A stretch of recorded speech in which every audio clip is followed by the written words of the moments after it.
네, 오늘 가족 시리즈 이제 마지막 시간인데요.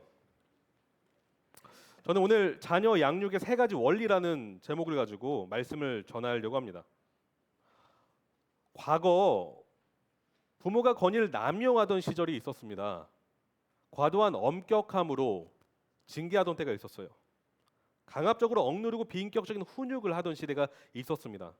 그러니까 체벌을 할 때 인격적이고 따뜻하게 사랑으로 하는 것보다는 분노의 체벌로 자녀의 마음을 무너뜨리던 그런 시절이 있었습니다. 하지만 지금은 반대가 되어가고 있는 것 같아요. 요즘 참교육이라는 넷플릭스 드라마가 인기리에 방영하고 있다라고 합니다. 그러니까 선생님, 이제 교육의 현장에 관한 것인데요. 선생님을 인격적으로 무시하고 모독하며 자기 마음대로 무례하게 행동하는 학생들을 참교육하는 드라마입니다. 그런데 이 드라마가 인기가 있는 이유는 아마도 현재 교권, 그러니까 교사의 권위가 무너진 사례들을 뉴스를 통해 많이 접하고 있기 때문인 것 같습니다. 근데 저는 이러한 현상의 주요 원인 중에 하나를 가정 교육에서 찾습니다. 과거에는 권위를 남용했다면 지금은 권위를 부정하는 시대이기 때문입니다. 점점 아이들은요, 집안의 그 부모의 권위 아래에서 잘 양육되기보다는 집안의 왕이 되어가고 있습니다. 자녀의 그릇된 행동과 태도를 바로잡는 훈육이 점점 사라지고 있다는 것입니다. 자녀를 혼내면요, 자녀의 자존감을 떨어뜨린다라는 그런 생각, 그런 사상 때문에 그런 아이들을 혼냈을 때 정서적인 건강을 해친다라고 많이 생각을 합니다. 그렇습니다. 점점 많은 부모님들이 권위의 아름다움을 알려주려 하기보다는 권위를 포기하고 있습니다. 오늘날 유행하는 부모상은 그래서 친구 같은 부모상이에요. 친구. 무엇이든지 허락하고 무엇이든지 들어주는 아주 쿨한 그런 부모상 말이죠. 요즘 우리는 종종 아이들의 자존감을 떨어뜨리면 안 된다는 이야기들을 씁니다. 자존감을 떨어뜨리면 아이들이 우울해지고 어두운 아이로 클 수밖에 없다라고 생각을 합니다. 그래서 교훈과 훈계를 최대한 하지 않는 것이 옳다라고 생각을 하고 부모님들 그렇게 키우는 부모님들이 점점 많아지고 있습니다. 하지만 이러한 생각이 근원을 찾아가다 보면 아이는 본래 선한 존재라는 사상이 자리 잡고 있다는 것을 발견을 해요. 이러한 잘못된 믿음을 가속화시킨 인물이 있는데 우리가 잘 알고 있는 19세기, 20세기에 정신 분석학의 한 획을 그은 지그문트 프로이트라는 정신 분석학자가 있습니다. 프로이트는 인간을 진화된 동물이라고 생각했어요. 왜곡된 인류학이 그 사상 안에 있었다는 것입니다. 그의 사상을 이렇게 정리할 수가 있는데요. 우리의 실수나 잘못은 과거 외부 영향에 의해 형성된 트라우마가 원인이다. 트라우마가 원인이다. 큰 상처들이 무의식 속에 잠재되어 있다가 의식 세계를 거쳐서 나중에 나타나게 된다. 따라서 내가 현재 저지르는 실수나 겪고 있는 문제는 나 자신의 잘못과는 완전히 무관하다. 외부적 요인 때문이다라고 그렇게 말을 합니다. 그래서 오늘날의 시대를 무엇이라 정의할까라는 질문을 받는다면 저는 이렇게 말을 하고 싶어요. 자기 연민의 시대라고 말이죠. 세상에서 가장 불쌍한 사람은 자기 자신입니다. 이는 다룰 말로 하면 이제 미국에서도 참 이 표현을 많이 해요. 빅팀 멘탈리티라고 해서 희생자 정신. 나는 희생받았다. 희생당했다라고 생각하는 정신이 만연해 있습니다. 그러니까 잘못에 대한 모든 책임은 내가 아닌 상대방이가 있다라고 생각하는 그런 정신이에요. 항상 내가 문제가 아니라 누가 문제일까요?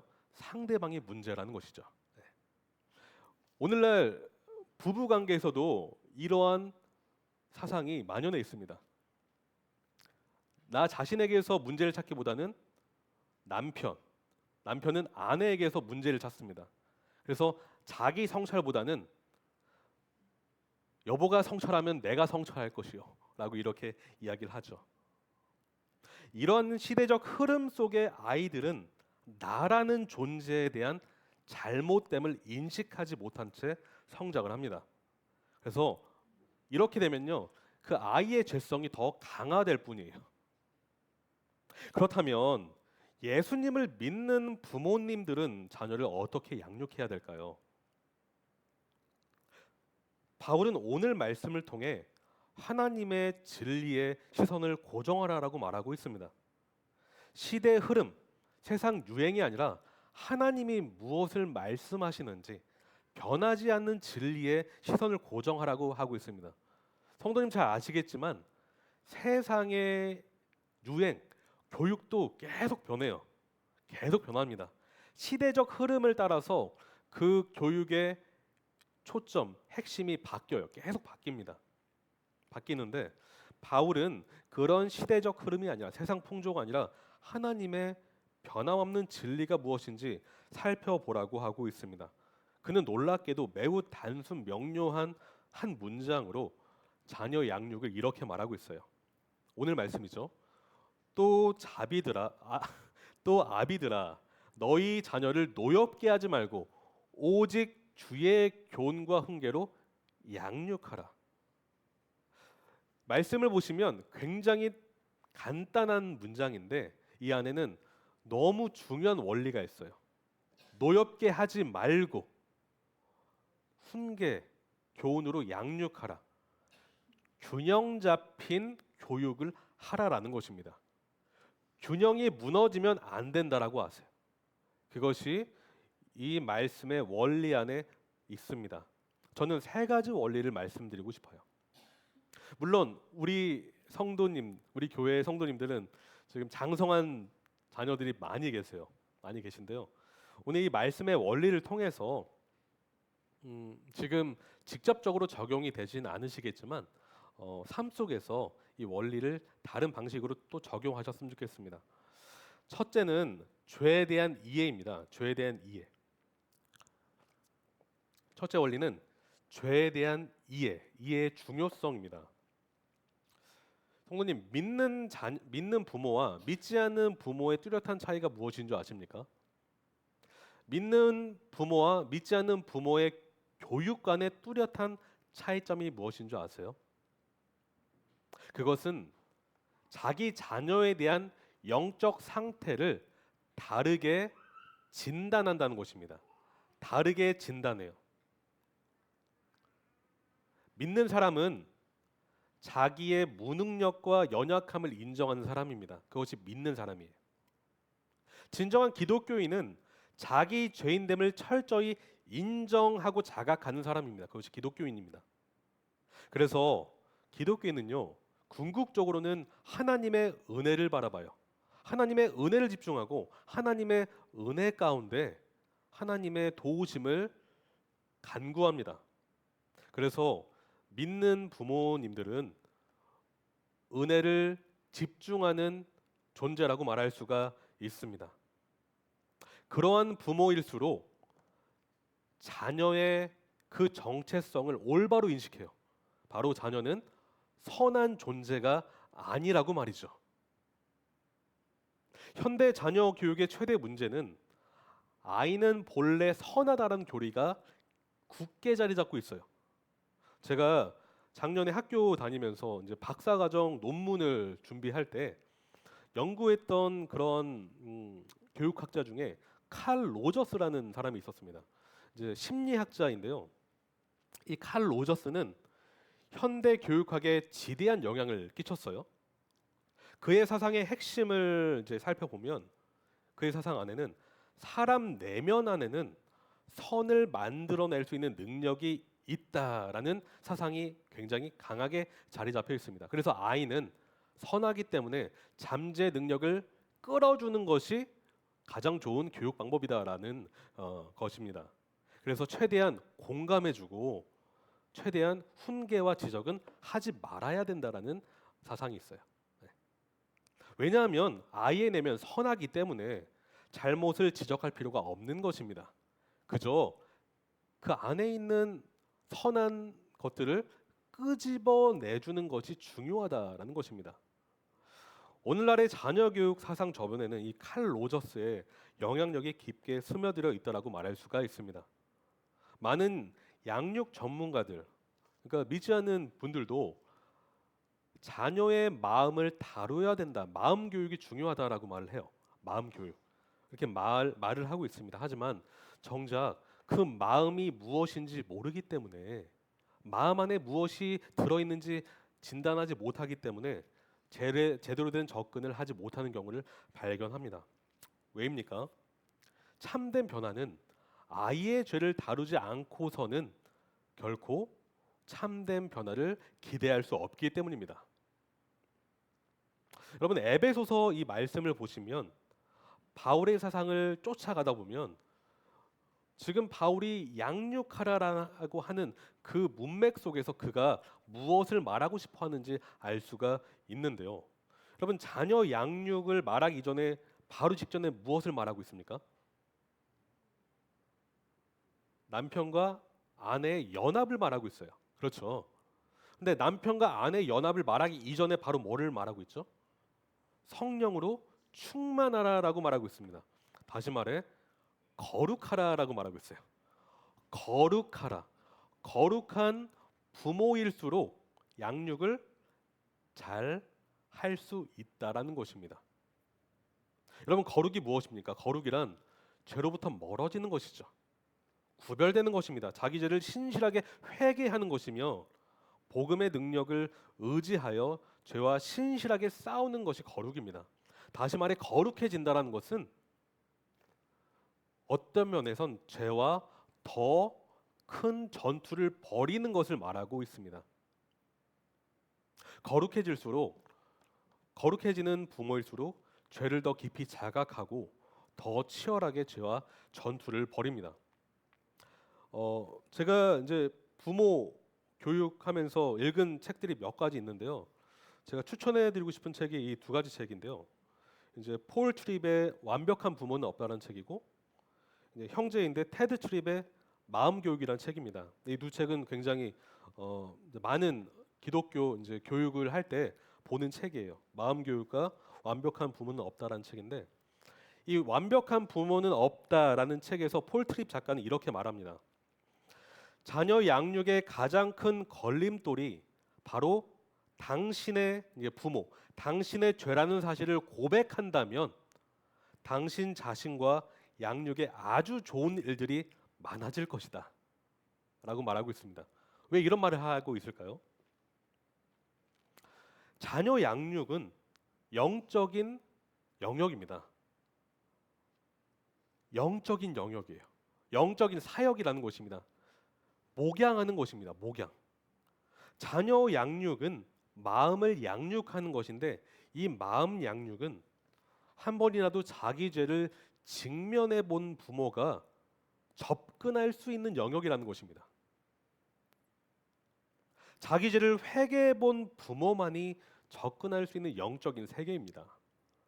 또한 예수 그리스도의 십자가 복음을 신실하게 묵상하여 자기 죄를 더 깊이 깨달은 부모일수록 되려 아이의 마음을 이해할 수가 있습니다. 여러분, 죄를 깊이 자각하는 부모가 자녀의 죄를 더 이해할 수가 있어요. 왜입니까? 죄를 깊이 자각할수록 나의 무능력을 더 깨닫게 되기 때문입니다. 죄를 더 깊이 알아가면 알수록 나의 연약함을 더 알게 되기 때문입니다. 그러한 부모일수록 자녀에 대한 긍휼한 마음이 생겨요. 더 자비로운 마음이 생깁니다. 자기들을 신실하게 회개하는 부모일수록 그렇습니다.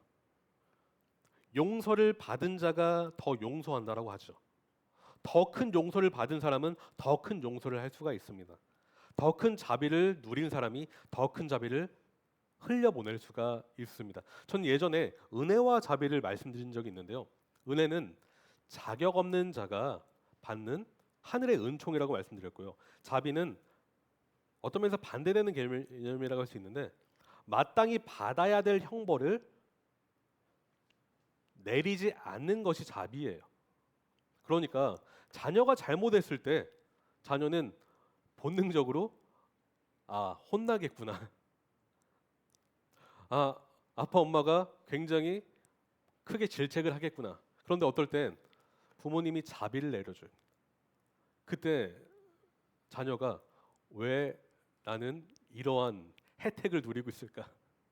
라는 생각을 하면서 하나님의 자비를 않은 자리로 나아가게 될 수 있다는 것입니다. 하나님의 은혜를 경험한 부모일수록 이렇게 고백을 해요. 내 자녀를 구원하실 분은 오직 하나님 뿐이시로구나. 나의 능력으로는 아이를 바꿀 수가 없구나. 내가 아무리 좋은 방법을 가지고 와도 정말 최첨단 현대적인 그러한 방법론을 끄집어 와도 아이의 마음을 하나도 바꿀 수가 없구나. 오직 예수님만이 우리 아이의 마음을 바꾸실 수 있구나라고 말이죠. 그래서 은혜를 경험한 부모는 하나님께 의존하는 자리로 나아갑니다. 이 수많은 책들이 말하고 있는 포인트는 이것이에요. 은혜로 키우기 위해서는 먼저 은혜를 경험해야 된다라고 말이죠. 은혜를 경험한 부모님은 자녀를 향해 은혜를 하나님을 통해서 선물로 줄 수가 있습니다. 자기 자신이 주는 것이 아니라 하나님께서 주시는 것 말이죠. 두 번째는요, 연합의 본입니다. 연합의 본인데요. 아비들아, 너희 자녀를 노엽게 하지 말고 오직 주의 교훈과 훈계로 양육하라라고 말하고 있어요. 그런데 성도님, 여기서 바울이 뭐라고 하고 있습니까? 아비들아라고 하고 있습니다. 아비들. 아비들은 1차적으로 누구를 가리킬까요? 아버지. 네. 아버지는 양육의 책임이 있습니다. 아버지는 양육의 주도권을 가지고 있어야 합니다. 양육을 할 때 좋은 방향을 제시해야 되고 좋은 길로 인도를 해야 됩니다. 그런데 이렇게 해석할 수가 있어요. 아비드라라고 말했기 때문에 어머님들은 보십시오. 아비드라고 했기 때문에 저는 양육할 필요가 없습니다. 제 책임은 없습니다라고 할 수 있지만 그렇지 않습니다.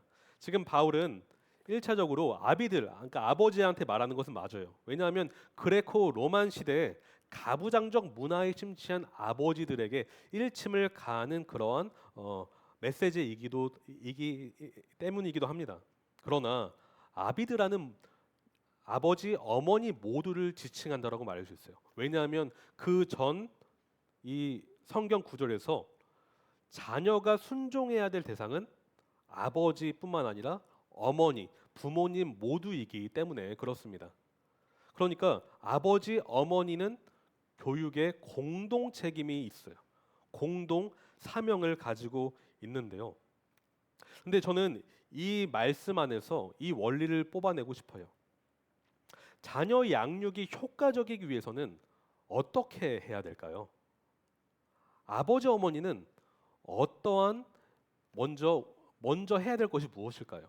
그것은 아버지, 어머니가 남편과 아내가 먼저 한 팀이 되어야만 합니다. 그러니까 양육을 하는데 아빠는 이렇게, 엄마는 저렇게 서로 다른 기준과 다른 가치관, 다른 세계관, 다른 기준으로 양육을 한다면 자녀는 혼란스러울 것입니다. 네, 제대로 그 양육이 효과를 발휘할 수 없다는 것이에요. 먼저 연합을 해야 합니다. 이것이 성경 안에 깊이 자리 잡고 있는 원리예요. 저는 삼위일체 하나님을 예로 한번 들어보고 싶어요.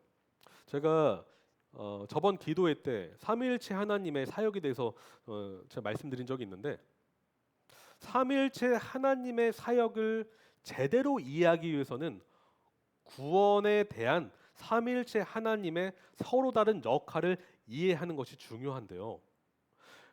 우리가 구원받을 수 있었던 이유는 성부, 성자, 성령께서 온전히 연합을 이루셨기 때문입니다. 다시 말해 성부 하나님은 창세전에 구원을 계획하셨어요. 그런데 이 계획을 누가 실행으로 옮기셨을까요?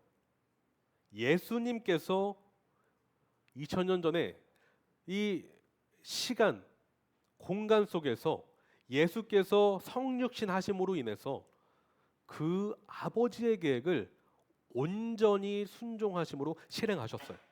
그런데 그 십자가 사역, 부활하시고 승천하신 뒤에 예수님은 믿는 자들에게 성령님을 보내셨습니다. 그래서 성령님께서 이 복음을 우리 신전 내면 안에 적용시켜 주셨어요. 다시 말해 성부, 성자, 성령께서 온전하게 연합을 이루셔서 일을 하셨기 때문에 구원이 이루어질 수 있었던 것입니다. 마찬가지로 남편과 아내, 아버지, 어머니가 이 양육에 대한 공동 책임을 서로 연합하지 않는다면 그 일이 제대로 이루어질 수 없다라는 것입니다. 그것이 지금 바울이 말하는 원리 안에 들어가 있어요. 다시 말해 부모 서로 간에 하나됨이 없는 양육은 아이의 마음을 어떻게 할까요? 노엽게 한다라는 것입니다. 여러분 본문을 보시면 자녀를 노엽게 하지 말라라고 하고 있어요. 노엽게 하지 말라. 이 노엽게 하지 말라를 제가 원어를 가지고 분석을 했을 때 이러한 두 가지 의미가 있어요. 무엇에 이르는 이라는 전치사와 분노라는 명사가 포함된 단어인데요. 그러니까 노엽게 하지 말라는 격렬한 폭발적인 분노에 이르게 하지 말라라는 뜻입니다. 자녀가 폭발적인 분노를 할 수 있어요. 자녀의 죄 때문에 그럴 수 있지만 부모님이 그 폭발적인 분노를 자극시킬 수가 있는데 그 원인 중에 하나는 아버지와 어머니의 대립, 불일치가 큰 역할을 감당할 수가 있습니다. 이 결과로는 반항심이 굉장히 강해지는 그런 결과를 낳게 되는데요. 노엽게 하는 원인은 여러 가지가 있습니다. 그 외에도 차별과 편애가 그러합니다. 차별과 편애. 이삭이 요셉을 편애를 했어요. 그랬더니 어떻게 됐습니까? 다른 형들이 요셉을 미워했어요. 미워했죠. 물론 죄를 선택한 것은 요셉의 형들이었습니다. 하지만 그 죄를 자극시킨 것은 이삭의 편애라고 그렇게 말할 수가 있습니다. 이삭은 여러 아들들을 노엽게 만들었어요. 또한 일관성이 없는 징계가 그러한데요. 성경적인 원칙 없이 감정적으로 자녀를 대할 때 자녀는 어떻게 될까요? 감정이 폭발해요. 네. 여러분 그거 아십니까? 자녀는요 부모의 감정 에너지를 그대로 흡수합니다. 흡수해요. 화를 잘 표출하는 아이들을 관찰해 보면 대개 부모가 자녀를 그렇게 대하는 것을 발견합니다. 발견해요. 또한 노엽게 하는 원인 중에 존중과 배려가 없는 일방적인 통보를 계속 할 때 그러합니다. 그러니까 소통 없이 자녀에게 무조건적인 통보를 내릴 때, 자녀가 아주 어릴 때는 행동 교정을 위해서 어떤 면에서 통제할 필요가 있어요. 옳고 그른 거 하지 말아야 될 거 해야 될 것을 전혀 모르는 어린 나이에는 정확한 기준을 가지고 정해줘야 됩니다. 하지만 나이가 들면 들수록 대화를 하게 되죠. 대화를 할 때 자녀와 그 소통을 하지 않은 채 답을 정해놓고 그냥 이렇게 해라고 통보 형식으로 일관된 교육을 한다면 자녀는 마음을 닫게 될 것입니다. 여러분 골로새서 3장 21절을 보시면 이렇게 말하고 있어요. 비슷한 말씀인데요. 아이들아 너희 자녀를 노엽게 하지 말지니 낙심할까 함이라. 아비들아 너희 자녀를 노엽게 하지 말지니 낙심할까 함이라. 노엽게 하지 말라. 동일한 지금 단어잖아요. 근데 원어가 다른데요. 여기서 노엽게 하지 말라는 것은 에베소서의 노여움이랑 조금 다릅니다. 에베소의 노여움은 폭발적인 분노였는데요. 이 노여움은 끊임없이 신경을 자극하다라는 의미가 있어요. 그러니까 조금씩 그 자극을 시켜서 자녀가 낙심되게 만드는 노여움입니다. 예를 들어서 이런 것이 있어요. 작은 실수를 용납하지 않는 완벽주의. 다시 말해 사소한 실수를 기다려주지 않고 참아주지 않은 채 계속 지적하는 거 있죠. 계속 사소한 것도 계속 지적하고 트집 잡는 거. 그러니까 칭찬과 격려 없이 계속해서 지적할 때 자녀는 낙심이 됩니다. 네. 이러한 훈육이 반복될 때는 여기서 낙심된다라고 하고 있죠. 다시 말해 무기력해진다. 의욕을 상실해 버린다라고 말할 수가 있습니다. 용기를 잃어버린다는 것입니다. 왜냐하면 어차피 부모님이 나를 지적할 것이니까. 나는 잘못된 일을 하고 있다라고 자꾸 생각할수록 자녀는 아예 무언가를 시도할 생각조차를 못하게 됩니다. 부모님들은 자녀의 실수를 용납해 줄 필요가 있습니다. 자녀가 실수를 통해 배우고 성장할 수 있는 기회를 제공해 줄 필요가 있습니다. 기다려 줘야 될 필요가 있어요. 왜냐하면 자녀는 실패를 통해 배우기 때문입니다. 실패를 통해서 성장하기 때문입니다. 또한 그가 실패를 경험함으로 인해서 그것을 이겨낼 수 있는 능력을 개발하기 때문입니다. 압박을 이겨낼 수 있는 힘을 가질 수 있도록 도와줘야 하는데요. 그런데 제가 아까도 말씀드렸지만 아이를 노엽게 만드는 최고의 요인은 바로 부모님의 대립과 단절이라는 사실을 여러분 기억하십시오. 여러분 아이들이 가장 극심한 공포를 느낄 때는 부모가 전쟁을 일으킬 때입니다. 자녀에게 부모는 마치 한 나라와 같습니다. 부모는 자녀의 피난처이자 안식처입니다. 어린 자녀일수록 부모는 모든 것이에요. 그러한 아버지와 어머니가 서로 대립하고 싸운다면, 극심하게 싸운다면, 반복된다면 자녀는 엄청난 두려움과 공포심에 사로잡힐 수밖에 없습니다. 여러분 성경이 말하는 양육 이 단어 있잖아요. 제가 전 설교에서도 말씀드렸는데 이 양육은 공급하다 제공하다라는 의미가 있었어요. 저희가 자녀의 키와 살을 찌우기 위해서 음식을 제공하죠. 그런데 이 양육은 정신적인 건강까지도 포함되고 있어요. 그래서 자녀의 정신적 건강을 건강하게 하기 위해서는 그러한 좋은 분위기를 제공해 줘야 된다라고 제가 말씀드린 적이 있습니다. 그런데 안정적이고 평온한 분위기는 부모의 서로 연합, 사랑 안에서 꽃피우는 열매라는 것이죠. 저는 제 주위의 지인들로부터 어릴 적 부모의 잦은 싸움 때문에 우울했던 학창 시절을 보냈다는 이야기를 들은 적이 종종 있습니다. 제가 아는 어떤 지인은 부모님이 싸울 때 이어폰을 껴요. 왜냐하면 도피하고 싶으니까요. 그 공포스러운 상황을 외면하기 위해서 음악을 들으며 그 상황을 버텼다라고 들었습니다.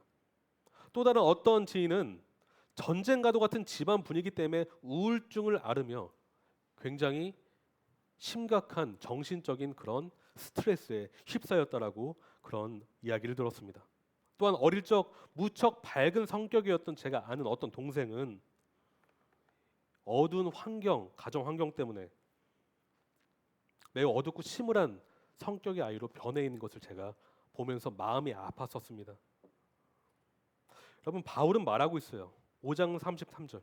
그러나 너희도 각각 자기 아내를 사랑하기를 자신같이 하고 아내도 자기 남편을 존경하라 라고 말한 다음에 자녀들아 주 안에서 너희 부모에게 순종하라. 이것이 옳으니라. 순서가 있습니다. 순서가 있습니다. 여러분 자녀를 순종의 자녀로 키우기 원하십니까? 먼저 부부가 연합하십시오. 먼저 서로 사랑하십시오. 먼저 서로 존중하십시오. 말과 행실로 그 아름다운 연합을 이루어 나가시기를 바랍니다. 자녀는 말하지 않아도 부모의 존중과 그 사랑의 연합 안에서 부모님을 보면서 저절로 양육이 됩니다. 양육이 저절로 돼요. 더 나아가서 왜 우리 부모님은 이토록 서로를 존경할까? 왜 이토록 우리 부모님은 서로를 사랑할까? 왜 아낄까?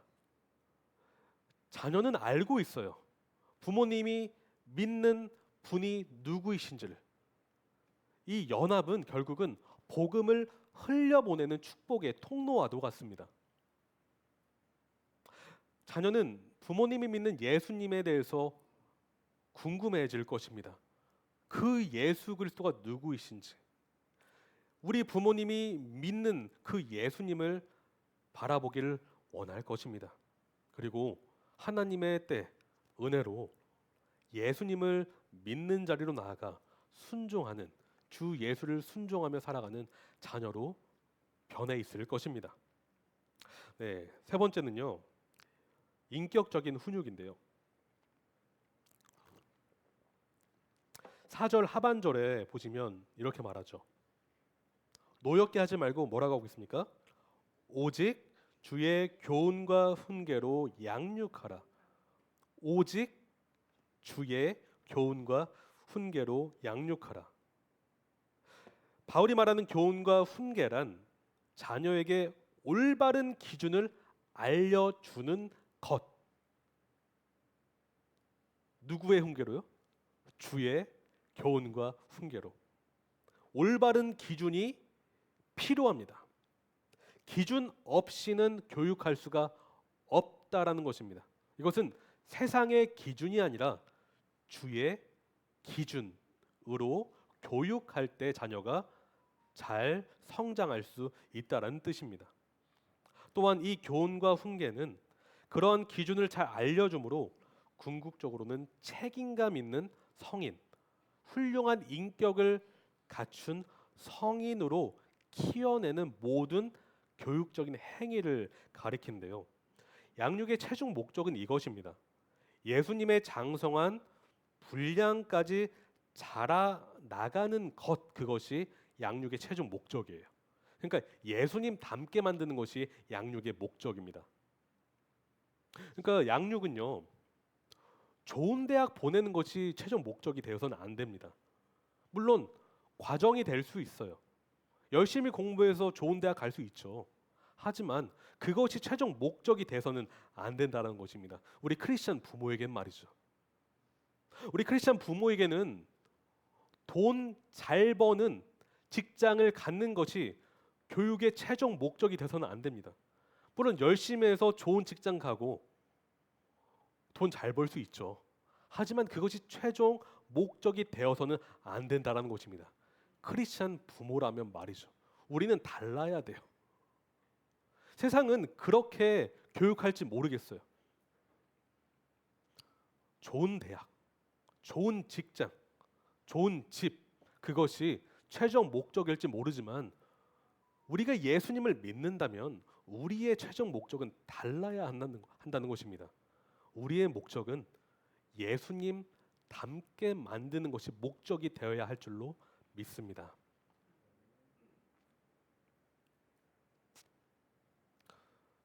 저도 그렇게 키우겠습니다. 그렇다면 부모는 권위를 어떻게 사용해서 양육해야 될까요? 어떻게 훈육을 해야 할까요?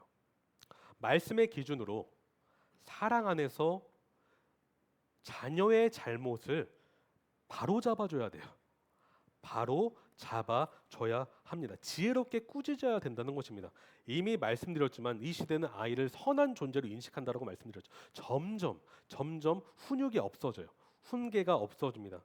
그래서 아이의 잠재된 능력을 깨우쳐 주는 것이 중요하다라고 말하고 있어요. 어린 아이에게 자녀 삶을 결정할 수 있는 선택권을 그냥 줘버리면서 스스로 삶을 개척해 나가라고 하고 있어요. 그러면서 너는 본래 선한 존재이니 그 사실을 깨닫기만 하면 된다라는 사상으로 교육을 하고 있어요. 그런데 결국 이 말은 스스로 자기 자신을 훈육해라라는 말밖에 되지 않습니다.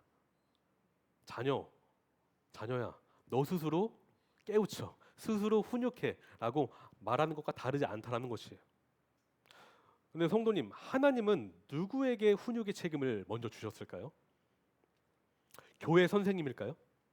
학교 선생님일까요? 학원 선생님일까요?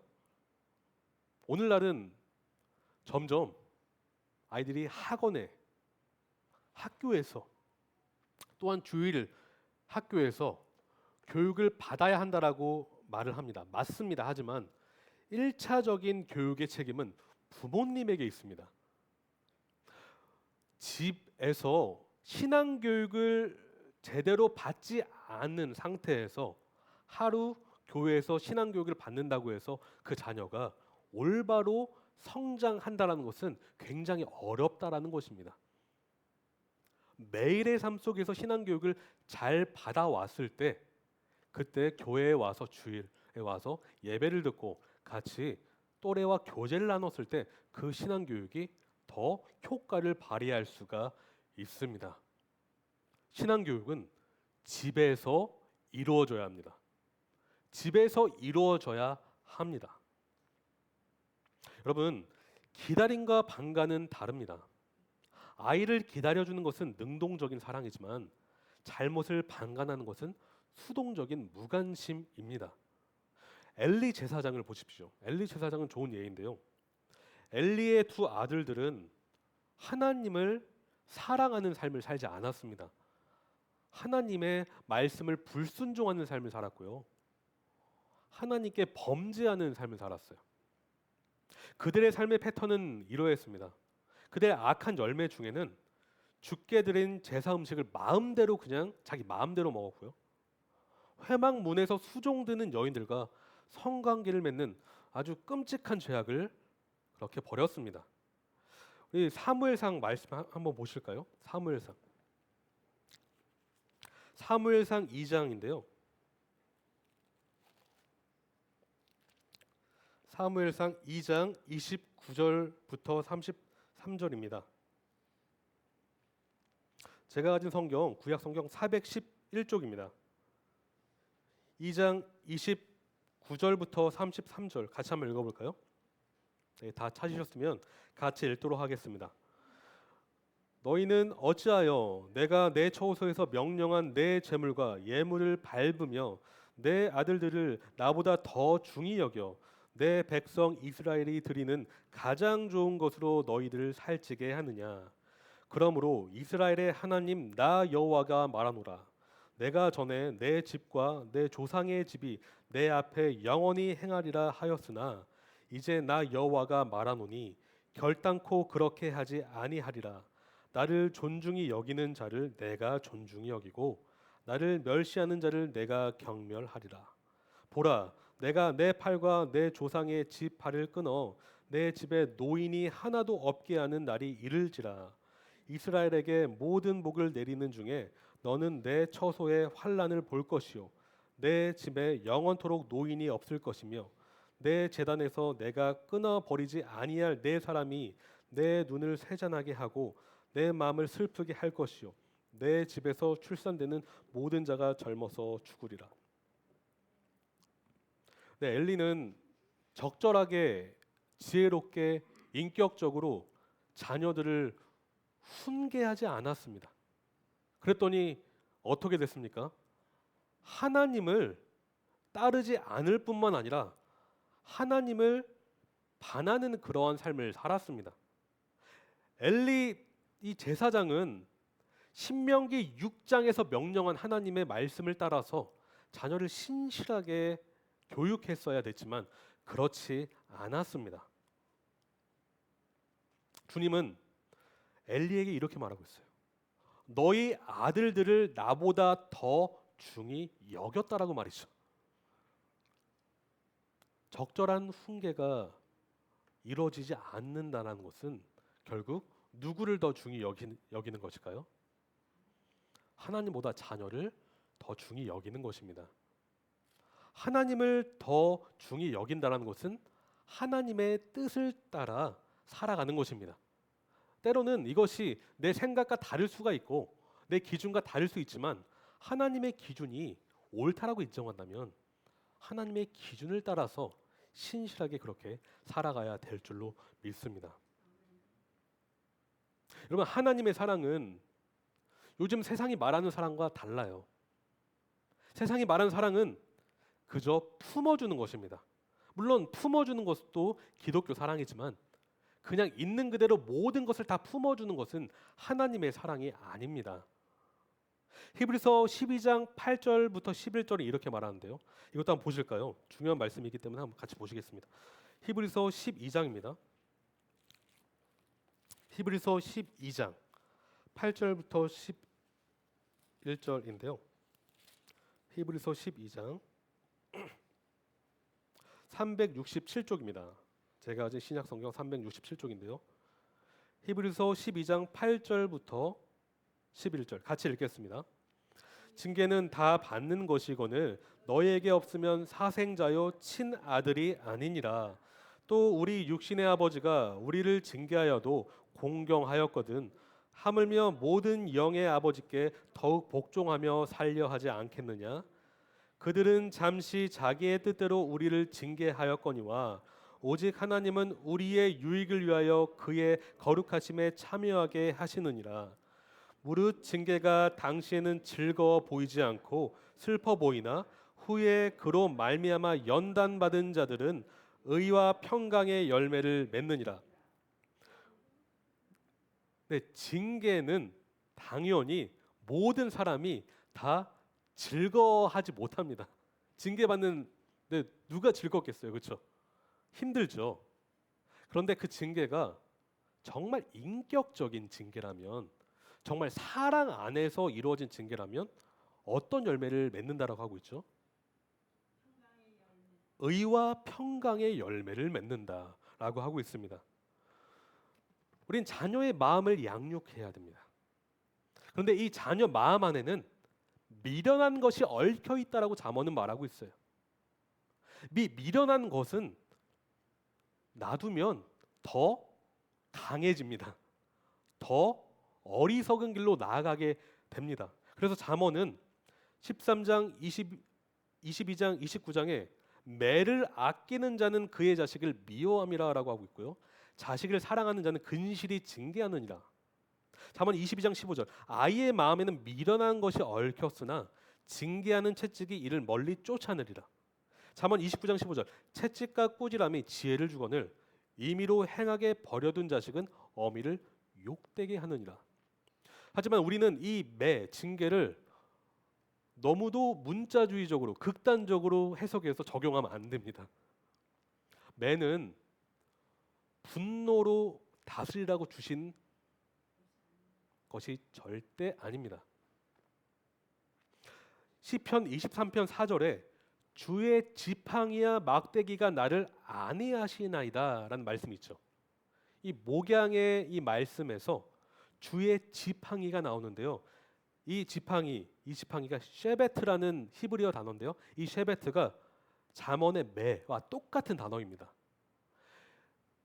하나님께서 양을 인도하신 데 사용하는 지팡이는 적들로 이 양을 보호하는 수단이었고요.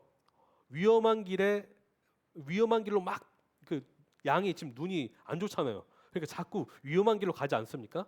그때 가지 말라고 붙잡는 도구예요. 그리고 옳은 길로 인도하는 도구예요. 매는 그러한 역할을 하는 것입니다. 그러니까 아이는 이게 맞는지 모르는지 그냥 막 본능대로 죄성을 발휘하면서 할 때가 있죠.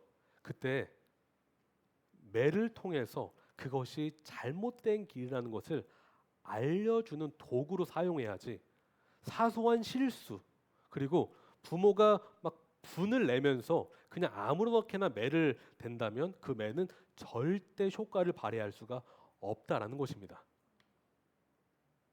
그리고 과도한 징계는 되려 자녀의 마음을 실족하게 만들 뿐입니다.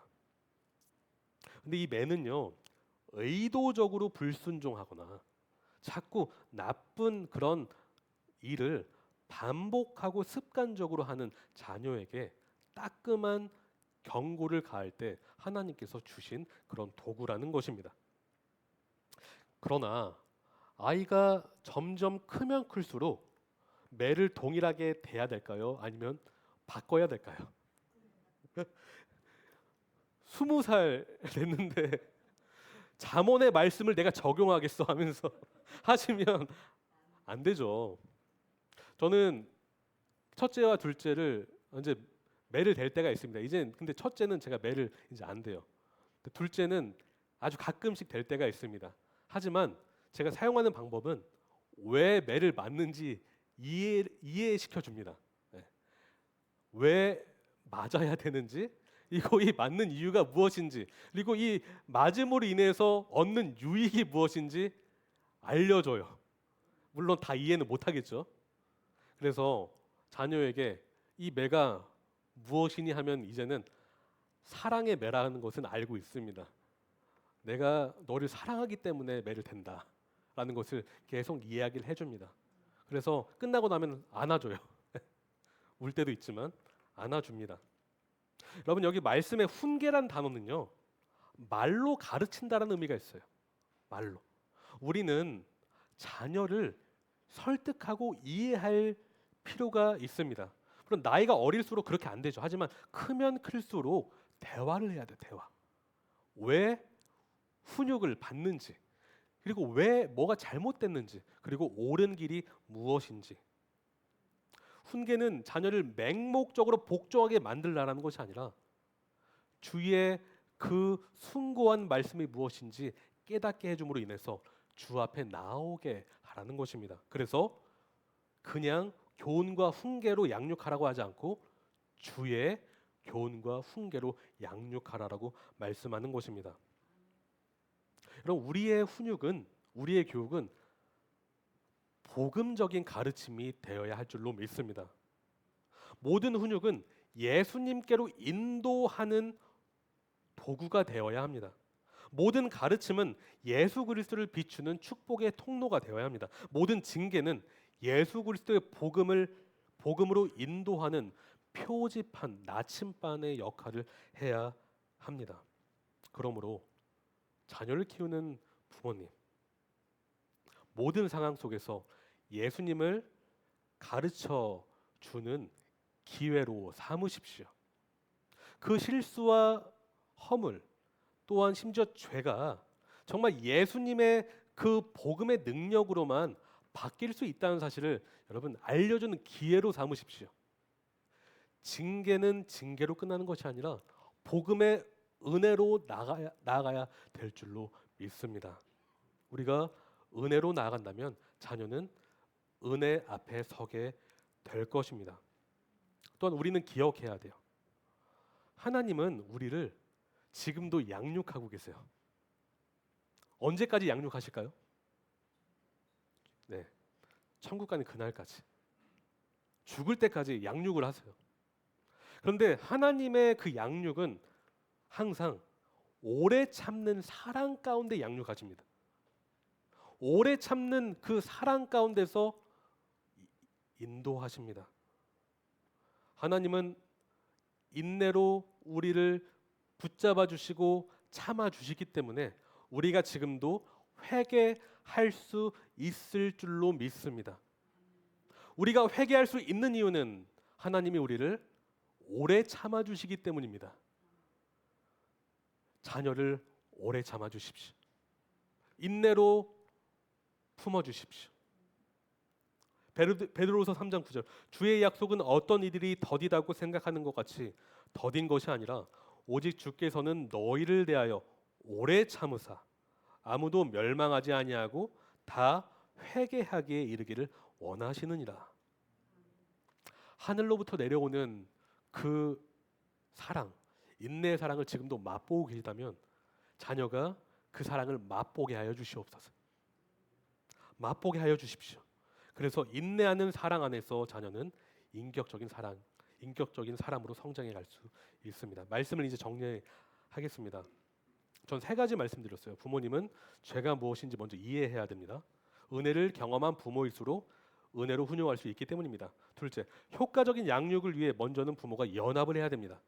연합할 때 자녀는 그 양육을 잘 받아들일 수가 있습니다. 셋째, 인격적으로 훈육을 해야 됩니다. 사랑으로 잘못을 바로잡아 주되 인내로 그들을 기다려 주십시오. 모든 훈육을 복음을 흘려보내는 도구로 삼으시기를 바랍니다. 그때 자녀는 예수님을 담는 그런 존재로 성장해 나갈 것입니다. 우리 같이 기도하실게요. 이 시간 오늘 받은 말씀이 물론 어떤 분에게는 직접적으로 적용이 되실 수도 있고 어떤 분들에게는 간접적으로 적용이 되실 수가 있습니다. 하지만 하나님의 말씀, 이 진리, 원리는 언제든지 우리에게 적용될 수 있는 원리인 줄로 믿습니다. 이 원리가, 이 진리가 우리 삶 속에서 잘 적용되게 해달라고 우리 같이 기도하는 시간 갖겠습니다. 기도하시.